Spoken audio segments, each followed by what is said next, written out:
Well, here we are in the season finale, Pinnacle Bank Arena. At this point in time, I kind of know that I'm not going to be back as the coach. We're down 2 starters. In fact, we lose Amir Harris this game. He hurts his knee, and so he's our 3rd season-ending injury. He needed surgery on his knee. Thomas on his ankle, and of course Copeland blew his ACL. But you just, for me, it was a very emotional day just to have your rival, knowing it's probably your last time in the gym that you opened, 7 years earlier, and it had so many good times, and you're just looking to make sure to see, what we could do. And Iowa was loaded. I mean, Wieskamp is a good player. Luka Garza is a first-team All-American this year. Tyler Cook could play in the NFL, the NBA, pick one. And so I thought it was important for us, do what we could to hang around, because we're out there playing some guys, quite frankly, that hadn't played in a lot of Big Ten action, but you needed them. The legend of Johnny Trueblood's about to go viral here in another couple of days, and Tanner Borghardt had 18 rebounds in a game, in a Big Ten game, and it really, blossomed into something better and better and better. But by now we're down to 3 guys that have to get us about 65 points, and the other 3 just need to get us 8. So Glenn Watson's got as you see right there, has got the green light. Palmer's got the green light. Roby's got the green light. And I told Roby, just beat their centers, whatever you can do. And as we went, Brady Hyman right there, who is since cut loose, he's at South Dakota now. Was just really tired at the end of the year. He should have been a red shirt anyway. So, we're playing some guys that, you shouldn't have to try and play and win in the Big Ten, but we did. You see Roby's versatility. He blocks a shot there, and he finishes the dunk on the other side, rim to rim, and he outruns about half the, both teams. So he outruns about 7 guys. And, with Jordan Bohannon, you always have a threat. And so you knew that the one thing about Iowa is that they might get up on you, but you also might be able to get it back. They might have some dry runs. And so you could score on them, and that was important. And as we went through, I just thought it was important for us. We got better movement. There's Thor Bjarnason cutting without the ball. Roby, active hands again. And that's where Roby's so good. He can lead the break. And there you see Roby to Watson, right, to Palmer. And that's exactly what you need. Those 3 guys sharing it. Those 3 guys believing in everything. And then that's a tough matchup, and we saw what Luka could do when he was accentuated this year. That's a go-to play for us. We call Trojan, where we end up with Palmer getting to his right hand after a pin down, and just hard to guard.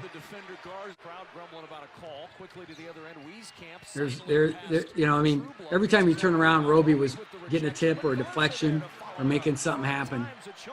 But we were hanging around. I never got too worked up late in the season if we got down a little bit. Like I say, you knew we could come back, and we always early had to try and manage foul trouble and some things like that, or the pace of the game so we didn't get too quiet. Could we rewind that clip a little bit? So this is something we stole actually from Tony Bennett against the 2-3 zone, is we throw it to a good player in the high post and then dribble out. So they're in their 2-3 zone matched up. So we wanted to see what would happen is once we threw it, we dribble out. Now, so Luka naturally is supposed to go back to his spot, but now that we dribble out, he kind of comes out to guard him man-to-man. So some of them are in zone, some of them are in man-to-man.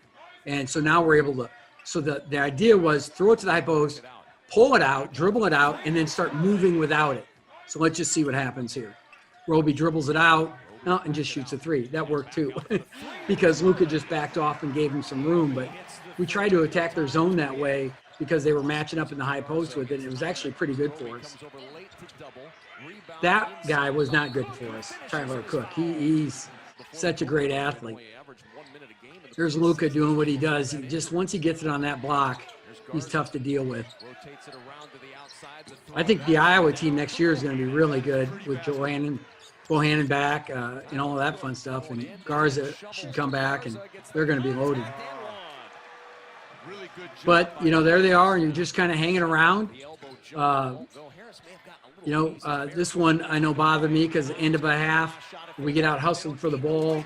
And, now you get those things happening and you just got a few seconds and you're hoping that maybe somebody can throw one in from deep.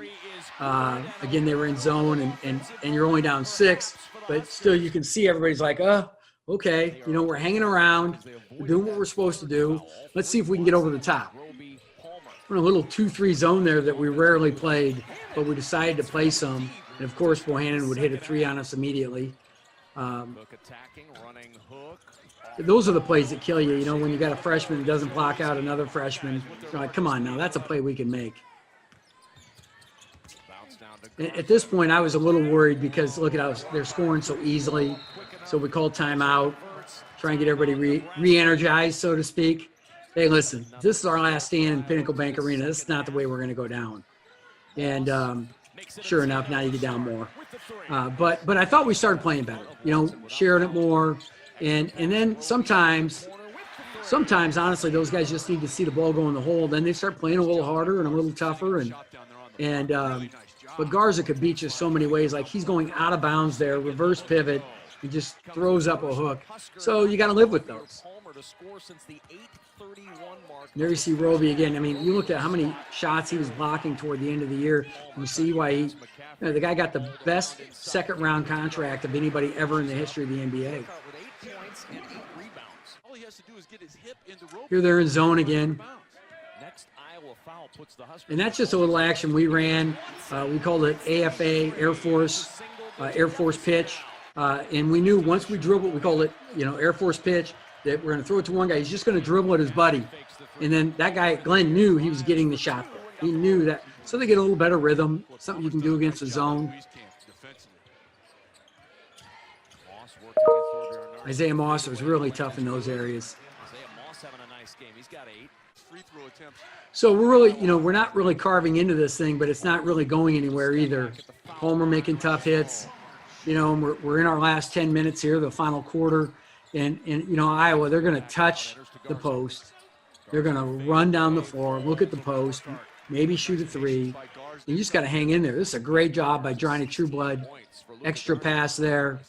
Roby hits another one from that same spot. You watch him against Iowa and Butler, and holy cow, at the end of the year, his last 2 games in Pinnacle Bank Arena were ridiculous. We were willing to give that up to Connor McCaffrey at that time. He's shooting it better this year, but we were just, daring him to shoot it back then. As we're just trying to, that was different attack where we just kept screening the point and trying to get Palmer right down the nail. There's a nail at the free throw line. Palmer can do this really well too, and a little hot doggery worried me a little bit. But what do? We got to get the points, baby. Style points don't count, but we'll take it. And now, really, we don't really stop Iowa. We just kind of go on a glut of more scoring.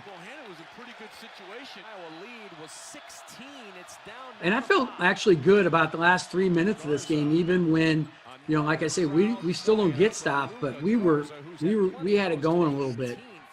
That's a great point. You can come down there, and if you wanted to come down there with a full. And we're just talking to Glenn like, you go, get him, Glenn, take him, and you're just trying to, energize him and give him some bravado. That was a tough hit. Nice job by Garza of vacating the area. But just got to think of the possession where I knew, I think we can do this. And it wasn't that one. But, we're draped all over Jordan. This, I think it was right here where Johnny, we scored, we got the steal. And then Roby. And that's where you kind of go called timeout. And you're like, hey, we're only down 5. And Johnny was that kind of spark plug too.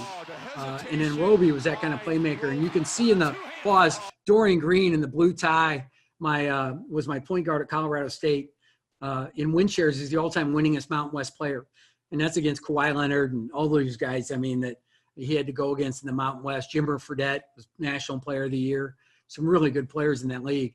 And Dorian was, really great to have on staff. And when he was that pumped up too, you're doing well. There you can see everybody's out. Palmer hits a 3. Okay. Now you're down to, 1 timeout, so you got to figure out how to do it. Glenn, that's fine. And we have 2 different drills where we shoot these shots in practice. And you're going to have to check the stats, but really Iowa didn't miss a lot of free throws down the stretch. We just kept hitting threes. So they were exchanging 3 for 2. And so it went from 6 to 5 to 4. And finally they missed. And you could see Glenn hunting that one from half court. And now you're like, holy cow, we got something. So they get the last 2. Fulmer's able to get to the rim, get loose. Now we got to see what we can do here. And we get to overtime, and so we run this Belmont package where we put one guy's butt toward the basketball, pop a guard. It's just kind of a unique look. And we run it as just the end of a half thing. Well, at the end, how about that? Rewind that play. At the end, we just said, hey, forget it. Let's just run Belmont over and over and over. Because we had scored on it like 4 out of 5 times we'd used it that year. And so we just started running here, they're trying to figure out, okay, who's taking the pop, who's taking the roll. Now, Glenn can also back screen for the Thor. Thor can down screen for Glenn. So there we just roll, Thor down screens for Glenn, then rolls to the rim just to get separation. There's hesitation, and then dunk over the 6'11" guy in your left hand. It's a pretty good player. I mean, that was a ridiculous move. And I think that was another huge energizing moment for us. Even though we gave up the N1 on the other side, when Fulmer made those plays, you're like, holy cow. Has been wonderful here today.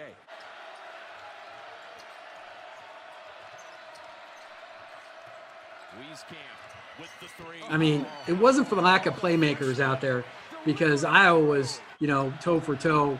And this was a call we had, rewind that, where we had been going off and trying to get Fulmer in the middle or throwing back to the little guy. And we had hit Glenn with that Air Force pitch earlier.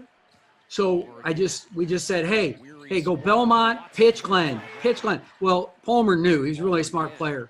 So Glenn did a really good job waiting. And that way his man, when you've got that kind of handoff, usually you switch that. So now the guy guarding Fulmer's got to jump way out. Well, if Glenn knows he's shooting, he's either his guy's going to be behind the play or the other guy's going to be behind the play, because Glenn's going to be right into his jumper. So if, we can just trickle that back, you can see it's just that same as that zone out of bounds play where we threw it on top, pitch it, almost the same exact spot, and he hits a 3. Now if we just get a stop, just one stop.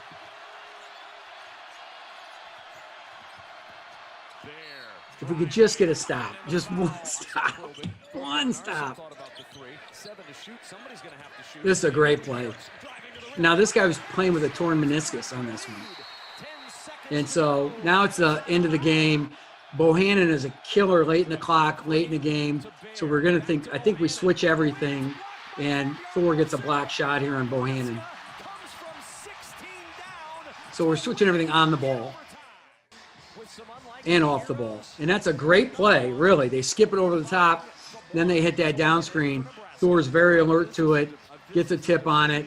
And, Fran was really a gentleman after the game. Like he said, you guys made crazy shots. And we could play 100 games and another team would only make half of those shots. And you had to make them all to beat us. And he's right. And it was really a cool night to be. In fact, I have goosebumps right now watching this game. So pretty cool moment for me personally. And my last Big Ten game in Pinnacle Bank Arena was awfully fun to go out that way. And it was really like a heavyweight fight. It was blow for blow. It wasn't nobody lost the game. It was just we made more plays than they did.